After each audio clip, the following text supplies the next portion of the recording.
Welcome back to part 3 of our series of videos on using Listento with Reaper.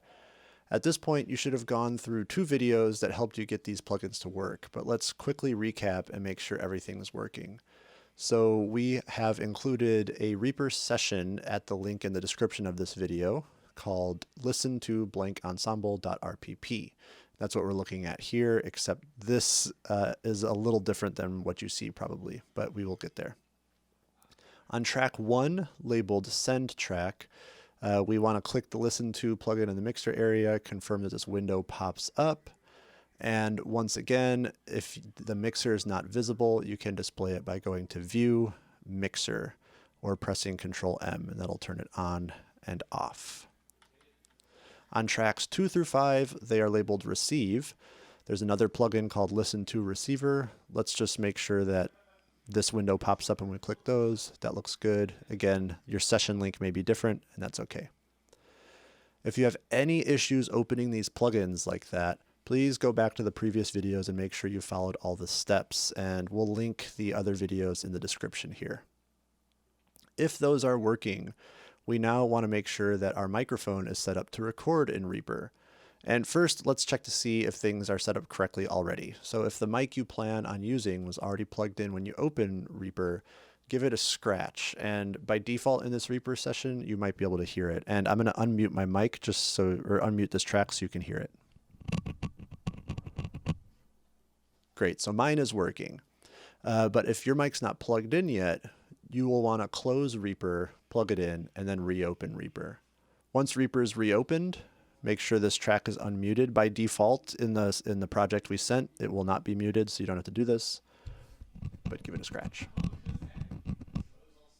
So if you're able to hear your own voice at this point, you can skip ahead to the time on the screen.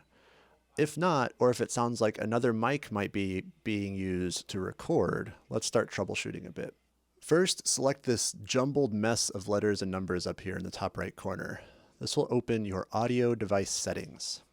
Now, depending on what kind of device you're using, you may need to change the audio system up here. So if you are using an interface and an XLR mic, I would recommend switching the audio system to ASIO. If you aren't sure what to use, and because I don't know what you have, I'll give you a list of the recommendations I have for audio systems. So ASIO is usually the best if you have that option. Wasapi is underneath that, Wave Out, and then Direct Sound. They all have different specific functions, so it's kind of hard to say which one's better, but ASIO will have the lowest amount of latency if you have that option. Next, you want to make sure that your input and output device are both set to the right thing. So I want mine to be set to my audio interface, both my input and my output. If you're using the the Shure MV5, you'd want to make sure that both of these are set to the MV5 and that you have your headphones plugged into the back of the microphone. You shouldn't have to mess with any of the other settings here, but if you have any specific questions or if your interface isn't working, you can find support for your specific interface online. Once your settings look good, you could hit OK. And now you should be able to test your microphone and make sure that it's working. I'm not going to do that on my end. We've already done that a few times, but you can see that my voice is being captured, and that's good. If you want to hear it, there it is. Now, if your mic isn't working, I'm going to go through a few steps. 1, make sure everything is plugged in and powered on. This sounds very basic, but you would be surprised how often this is the issue. If that doesn't work, try restarting your computer, plugging all your devices in, booting it up, and then going through the process again. And if that doesn't work, please get in touch with me and we'll set up a time to do a screen share because there's probably something else going on. At this point, your microphone is being picked up by Reaper, and you should hear yourself with a slight delay. And that's if your mute button isn't selected like mine is. But make note of how this track looks otherwise, because you'll need to know how to get back to this setting if something gets changed or something goes awry. So the send track needs to be record enabled, and that means that this red button needs to be active, so it'll be a little bit brighter if it's active. The send track also needs to have record monitoring on, and it's this little icon here. It should be gray. So if you keep clicking on it, it'll cycle through its different states. So it has off, on, and auto, and we want it to be set to on, which is the filled in gray speaker. Now let's transmit the sound, minus the delay, out to the internet. You want to select the Listento plugin in the mixer, input your username and password in the plugin window, and select Login. Then change your session name. If you are watching this as a part of the Fresh Ink Festival, please make this your name so we know who you are. You don't need to worry about any of the other settings here for now. Just know that you can adjust your latency to be later if you would like it to be. Once you have everything set up, click Start Transmission at the bottom of the window. And once you click Start Transmission, you should see a green bouncing bar at the bottom.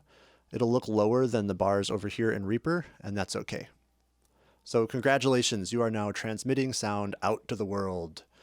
And you can click Copy Link under Session Name right here. You can share the link now with anybody and they can listen into your microphone. It's pretty cool, and you can add a password if you'd like, but let's not do that for now. Okay, now we want to be able to hear the sound that other people are transmitting. First, have one of your friends or ensemble members send you their session link by copying it and pasting it like we did in the previous segment. So they would copy their link, share it with you, you would copy their link. But for now, since we don't have friends, let's use our own session link. Now on one of the tracks 2 through 5, select the Listen to Receiver plugin in the mixer window. I'm going to delete this, I don't know if it's the same link or not. And with your session link copied, click the paste button here in the plugin window, and it'll paste the session link. Make sure there's no password associated with the link, or you won't be able to connect unless you know the password. Click Connect, and if all goes well and the other person is transmitting, you will hear their voice like we just did here. So I'm going to get a lot of delay with this right now just because of how things are working, but we can tell that it is in fact working. So you should be able to hear that person's live audio through the track that the Listen to Receiver is on. So here it is.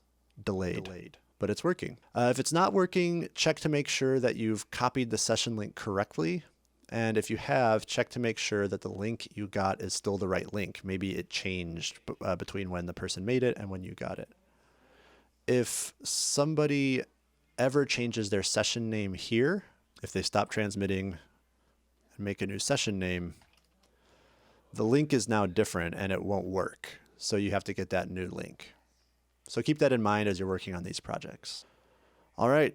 Congratulations. This is a very complex thing to set up, so we hope it's working. And in our final video, we'll show you what you can do now that you can hear everybody's sound.